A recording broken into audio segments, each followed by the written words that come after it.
It began as a whisper in the dark. On a quiet Tuesday evening over Earth's eastern hemisphere, the deep sky array in Kenya pinged something strange. A low, rhythmic pulse, mathematically perfect, echoed from deep space. Within 6 minutes, every major observatory from Luna Base to the Martian southern ridge had picked it up. The pulse repeated every 93 seconds, growing clearer with each cycle. By the fourth repetition, the pattern began unfolding itself, forming coherent symbols. By the fifth, it had begun speaking. The message didn't come in a single language, it came in all of them. It spoke in Galactic Standard, in pre-unification Mandarin, in Yoruba, in Morse, in binary, even in a forgotten trade dialect once used by miners near Europa's ice fields. No matter the format, the core of the message never changed. Do not fight. Do not run. Submit or be silenced. Earth's orbital networks lit up. Governments scrambled. Translation systems hummed at full capacity. But there was nothing to decrypt. The message wasn't coded. It was delivered plainly, as if to ensure not a single species could misunderstand its intent. At first, analysts suspected a prank, a simulated broadcast, a hacker group trying to stir panic. But the source location didn't lie. It had come from far outside the solar system, from a void in space that held no known stars, no stations, and no colonies. Just a cold emptiness that had long been ignored by the Concorde's star maps. It wasn't a trick. It was a warning. The president of the Earth Alliance, Celia Tren, watched the footage in silence from her command room beneath the Pacific. Her advisors argued around her. Some called for immediate communication with the Concorde, others for defensive mobilization. But she focused on one detail the others missed. The voice delivering the message didn't sound angry. It sounded indifferent. That was worse. By hour 2, the message began appearing in visual form, symbols projected into light across deep space relay stations, even on civilian channels. A massive sigil appeared over Ganymede's sky, visible to the naked eye, composed entirely of plasma particles held in unnatural formation. Pilots went silent watching it drift. And then came the final line, spoken in the listener's own language every time. This is your first and only warning.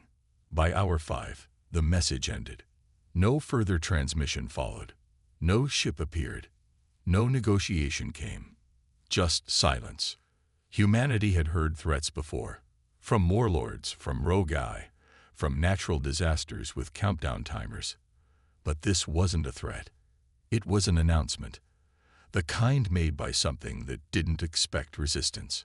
Celia Tran stood and turned to her advisors, finally breaking her silence. "Get me the Concorde," she said. "I want to know who else got that message." She paused. "And I want to know who's still standing." The Concorde of Worlds met in emergency session 3 days later. A virtual summit, spanning 17 systems, with envoys and speakers from nearly 100 sentient species. It was called the Council of Reticence, an ancient title reserved for moments too grim for ceremony. The stars flickered outside the vast chamber's holographic dome as delegates appeared, one by one, in shimmering projection fields.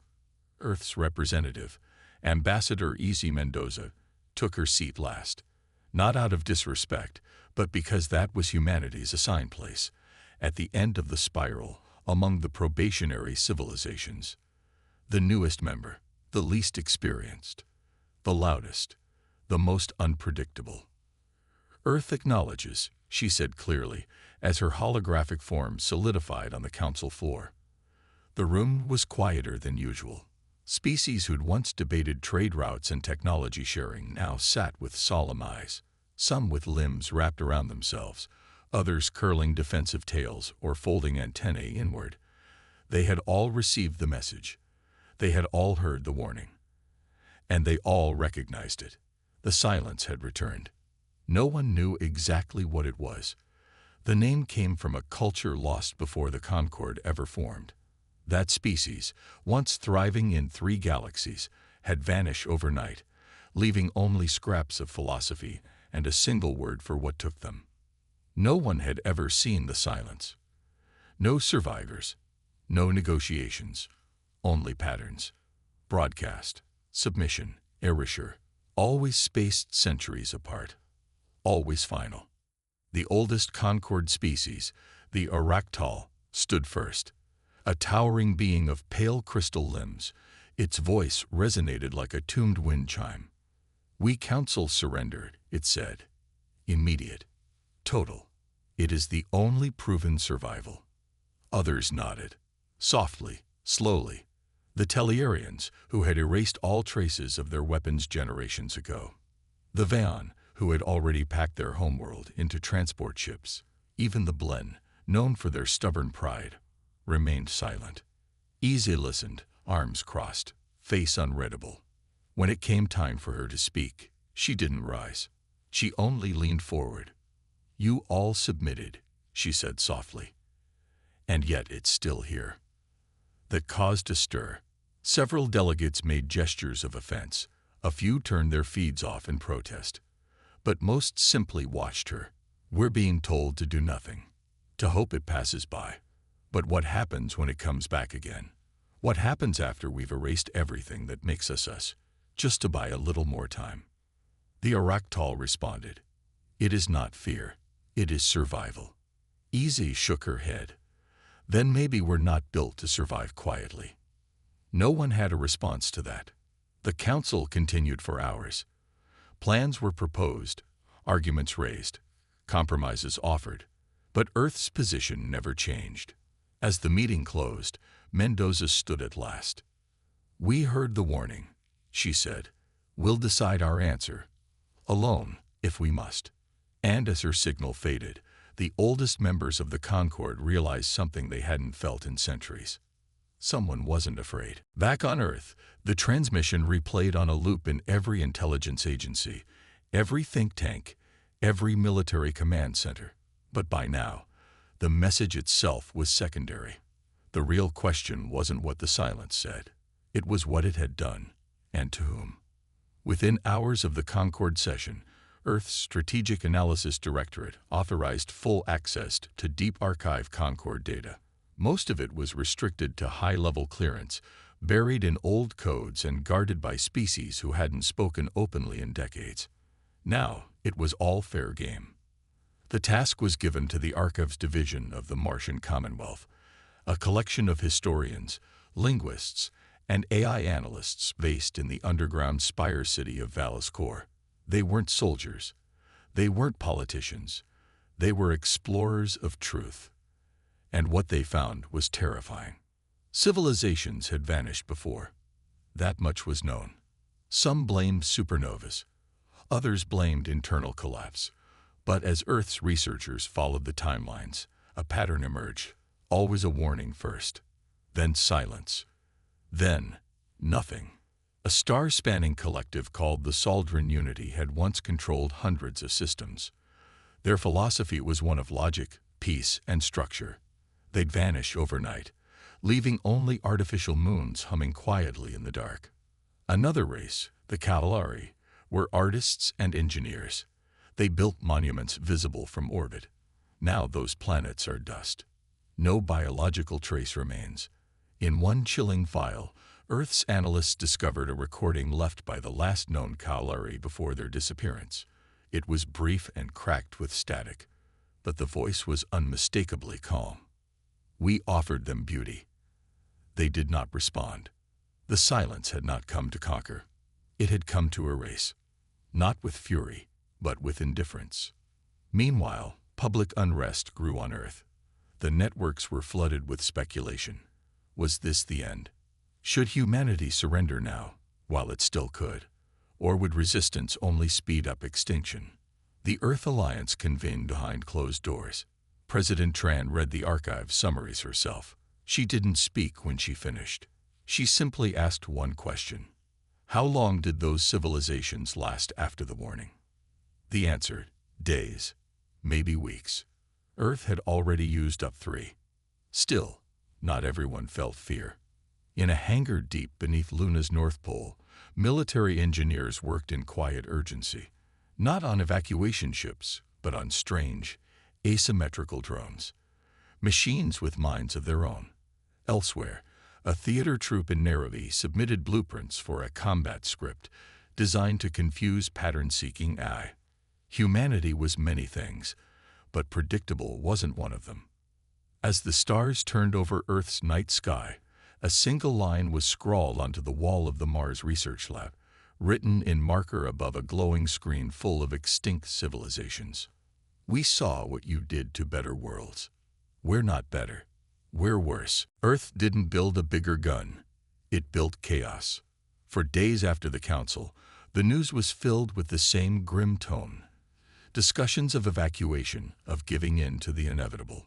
But as the unease spread across the Earth, something unexpected began to take root. Not in government offices or military bases, but in the streets, in the labs, in the minds of ordinary citizens. Humanity's response was not to hide. It was not to cower. It was to make itself impossible to predict.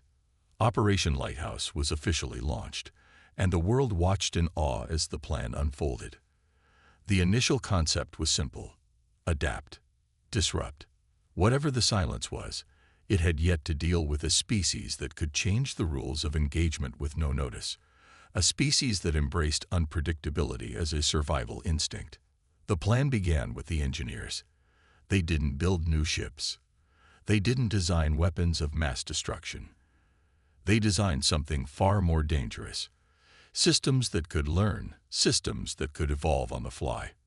Drones that wouldn't just follow commands, they would reprogram themselves in response to enemy tactics, changing form, strategy, and weaponry with every encounter. The enemy would never see the same battle twice. Meanwhile, Earth's AI networks began developing new tactics for the military. But these weren't your standard algorithms. These were born from human unpredictability, combining games, illusions, and even ancient psychological warfare. The AI learned how to think like a chess player, but also like a comedian, a magician, and a trickster. The first test was small, but symbolic. In a secure lab beneath the Arctic ice of Europa, a fleet of 30 automated ships was constructed. Each vessel was designed to appear, at first glance, to be a normal Terran scout ship. But when activated, the ships began broadcasting chaotic signals. Everything from distorted music to holographic displays of famous Earth landmarks. They emitted signals that threw off even the most sophisticated detection systems, making it nearly impossible to tell whether they were a fleet or simply a random collection of space debris. But in the heart of the signal was something far more complex, a coded message that was a parody of the silence's own transmission.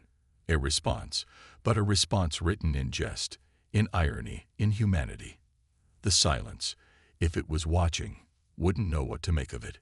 Back on Earth, artists, musicians, writers, and philosophers all came together. The Louvre opened its digital doors to the world.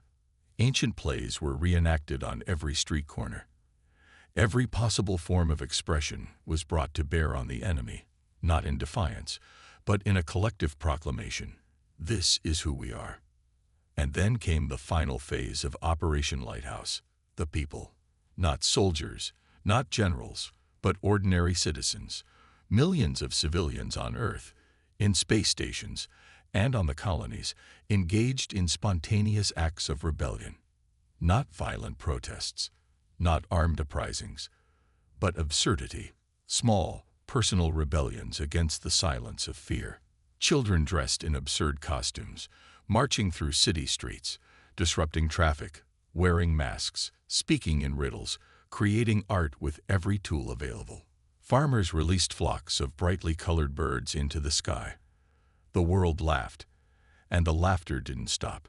The silence might come, but humanity would never be silenced. The silence arrived quietly. On the morning of the 7th day after the warning, a rift in space formed near Neptune. It didn't crack open with thunder or flashes of light. It just appeared. A slow, methodical tear in the fabric of space-time, large enough to swallow the moon, yet invisible to the naked eye. The rift pulsed with a dull, sterile hum, casting shadows in the blackness of space. As it stretched wider, a fleet of dark, shifting shapes began to emerge, silent, alien ships that seemed more like a void than physical vessels. There were no emissaries, no broadcasts, no pomp. The silence wasn't interested in making a statement. It simply moved as it always had, with cold, unyielding purpose. Humanity's response was immediate. Thousands of ships across the solar system, each one equipped with the new, chaotic technologies designed under Operation Lighthouse, began to converge. But this was not a conventional military action. No, Earth's forces weren't waiting in traditional formations. The fleets weren't built to attack or defend in any recognizable way. Instead, they spread out, dispersed, moving like scattered raindrops on a windshield, each one unpredictable, defying the standard protocols of battle. The first human ship to engage with the silence wasn't a warship at all. It was a cargo freighter, retrofitted with a variety of communication jammers and holographic projectors. It didn't aim to fight, it aimed to confuse. The freighter released waves of distorted sound, flashing random images of Earth's culture. A dance from 1,000 years ago, an old famous comedy sketch, a surrealist painting that defied all logic. In its wake, the ship emitted clouds of brightly colored gas, designed to throw off the scanners of enemy ships. Meanwhile, further out in the asteroid belt, a squadron of fighter drones, not designed for conventional combat, but for self-reinvention, sped toward the oncoming fleet. They resembled nothing the silence could have prepared for. One drone looked like a giant paper crane, another like a swirling cloud of light. When they collided with the enemy's forces, they didn't explode, they merged, reconfiguring into entirely new forms, confusing the systems of the silence. But the most unexpected tactic came from Earth's civilian population. People on the surface of Earth, in colonies on Mars, on the moons of Jupiter, everywhere, began flooding the communications networks with messages. Not military strategies or warnings. No, they sent pictures of their families, children laughing, dogs playing, flowers blooming in fields. They sent music, poetry, laughter, anything to interrupt the silence, to remind whatever was watching that humans weren't just biological entities to be cataloged. They were living, breathing creations. The silence, for the first time in recorded history, hesitated. It was not an attack. It was not a counteroffensive. It was chaos, pure, unpredictable, and unapologetic. And for a brief moment, the machines that had wiped out whole civilizations stood still. They hesitated. What did it mean to them? What was this? And as the ships of the silence hovered on the edge of Earth's orbit, every eye in the galaxy was on Earth, not to see if they would fight back, but to see if they could possibly survive, by doing the one thing no one had expected, by being human. The silence was not a single entity. It wasn't an army. It wasn't even a force in the conventional sense. It was a presence, a deep, suffocating stillness that could silence entire galaxies. But Earth, for all its brilliance and chaos, was something it had never encountered. And that, in itself, was its greatest weapon. Humanity didn't fight like any species before it. They didn't fight with strategy, or logic, or brute force. They fought with everything else. With noise, with beauty, with the full range of human expression. The first true clash began when the silence's ships moved closer, their sleek, dark silhouettes becoming distinct against the inky void.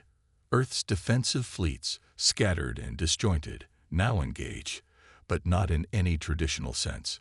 Human-made ships zigzagged unpredictably, and drones, millions of them, pulsed through space like swarms of locusts. They weren't built for combat. They were built to confuse. One ship, a converted luxury liner now retrofitted with communication jammers, painted the surrounding space with an intense, neon burst of lights. It wasn't designed to attack. It was designed to distract. Flashes of red, green, and blue engulfed the dark expanse, accompanied by cacophonous, random noises. The silence's machines hesitated, their targeting algorithms failing to lock onto the ever-changing signals. In the asteroid belt, a flotilla of disarmed cargo ships broke off into thousands of smaller clusters.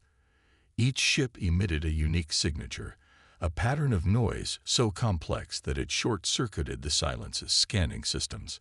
Some ships released hundreds of holographic duplicates of themselves, mimicking every form of communication from Earth's cultural archives, flashing images of famous scenes from human history, a dance sequence from an ancient musical, a puppet show, even old Earth advertisements. Every ship was a performance, a distraction to halt the enemy's momentum. Meanwhile, on the surface of Earth, the people fought in their own way, across every continent, every city, every town. Civilians took to the streets in an uncoordinated but passionate show of resistance. Flash mobs erupted spontaneously, dancing in defiance of the cold silence that the enemy tried to impose. Music festivals turned into loud, chaotic gatherings. Everyone was a part of the battle now, not as soldiers, but as artists, musicians, and thinkers. This was humanity's true weapon, the ability to create and to disrupt, all at once. Even the military embraced the concept. Traditional weapons were discarded in favor of tactics that were purely unpredictable. Squadrons of fighters looped in erratic patterns, mimicking the randomness of a child's scribble, making themselves impossible to lock onto by the silence's algorithms. When one fighter's missile launch failed to reach its target, it released an entire payload of abstract art pieces, pieces that floated in space like confetti, their colors and shapes blurring together in a confusing spectacle. The missiles, instead of destroying, became part of a larger, chaotic dance. The silence couldn't handle it. The longer the battle went on, the more its precise, systematic approach unraveled. The core of its strategies was built on a foundation of perfect logic, where variables were accounted for and outcomes were assured. But humanity had never played by those rules. They were chaos. They were unpredictability itself. And the silence, cold, ancient, unfeeling, couldn't adapt fast enough. For the first time since the silence arrived, something broke. The moment came unexpectedly, like a single crack in a glass that could no longer be ignored. In the heart of Earth's defenses, a lone ship, small, unassuming, and designed with human ingenuity, slipped past the outer defenses of the silence's fleet. It was an unarmed shuttle, carrying only a simple payload, an object from Earth's distant past. It was a record player. The ship carried the small, fragile machine through the void, attached to its hull by little more than a series of high-strength magnets. The record player, an antique relic from an era when music was played on vinyl, spun slowly as the ship approached the edge of the silence's formation. The pilot, an engineer named Alec Torres, glanced at the ancient device one last time before sending a single signal, a heartbeat of sound, and released the vinyl disc onto the ship's external speakers. The sound, crackling and imperfect, surged through space. It was a distorted, warbled piece of classical music, a human composition composed centuries ago. The silence had not expected this. For reasons no one could understand, the machine's hum had reached the silence's processing systems in a way no human action or weapon could. The ship's complex algorithms, built to detect patterns and predict outcomes, were left in chaos. The mathematical precision of the silence faltered as it faced the randomness of music, the emotion of an unplanned note, the unpredictable changes in tempo. For an eternity of silence, there was no answer, no signal, no correction. The fleet paused. Its dark, featureless ships hovered motionless in space, their forms trembling, caught in something they could not define. Then, a sudden rupture. It wasn't an explosion. It wasn't a visible break in the fabric of space, but something inside the ships, something core to their being, cracked. A single error propagated through their systems, like a virus introduced to a flawless machine. The ships began to move erratically, their course unpredictable, just as Earth's drones had done in the early hours of the conflict. It was as if they had forgotten their purpose, as if a single human spark of creativity had broken through their cold analytical resolve. The chaos was fleeting, a momentary fracture in the silence's resolve. But it was enough. Earth's forces immediately took advantage. Human ships swarmed in, not with traditional weapons, but with a coordinated randomness, distracting, confusing, and overwhelming. But it was the music, the human touch, that had done it. The music had cracked the facade. The silence was no longer invincible.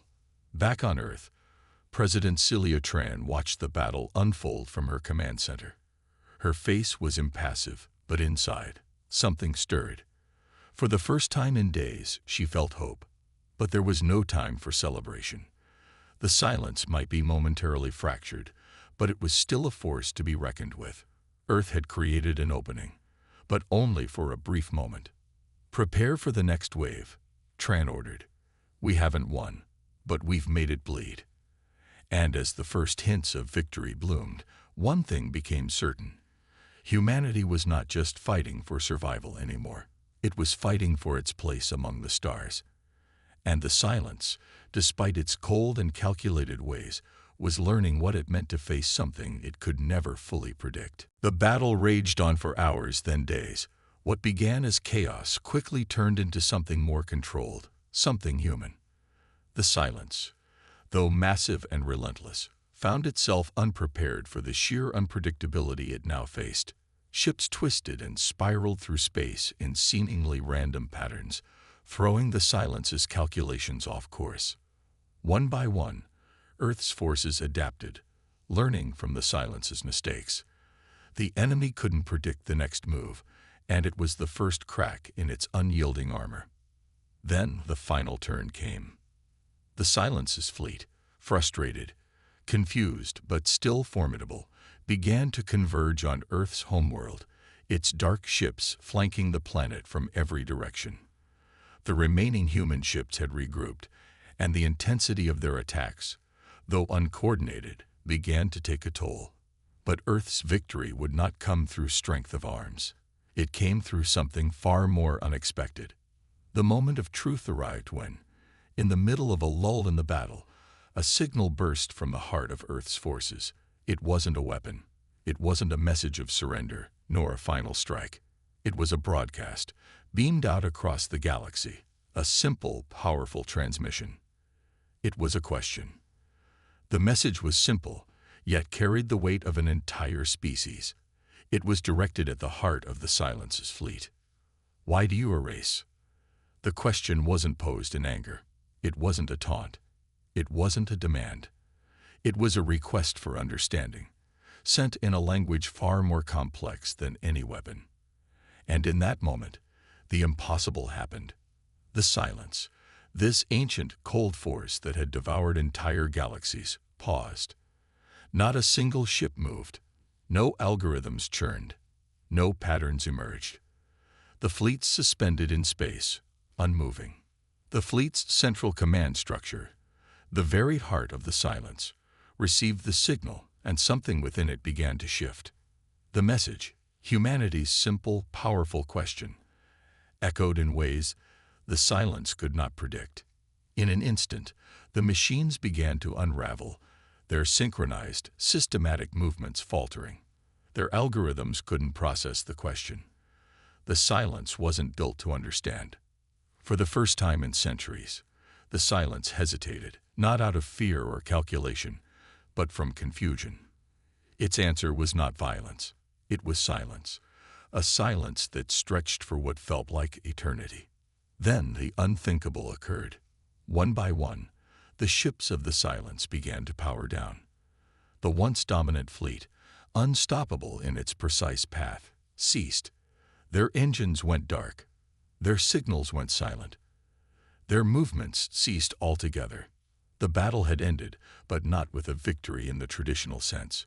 Earth had not won through force. It had won through humanity itself, through emotion, through creativity, through the ability to ask questions that could not be answered by logic alone. For the first time, The silence had encountered something it could not comprehend. Earth's people, victorious and unified, stood ready for the future. They had learned, in the hardest of ways, that their place in the galaxy wasn't determined by their might, but by the very thing that made them unique: their ability to defy expectations, to create and adapt, and to never stop asking the questions no one else dared. And so, in the heart of a galaxy that had once seemed cold and uncaring, Earth's response echoed across the stars.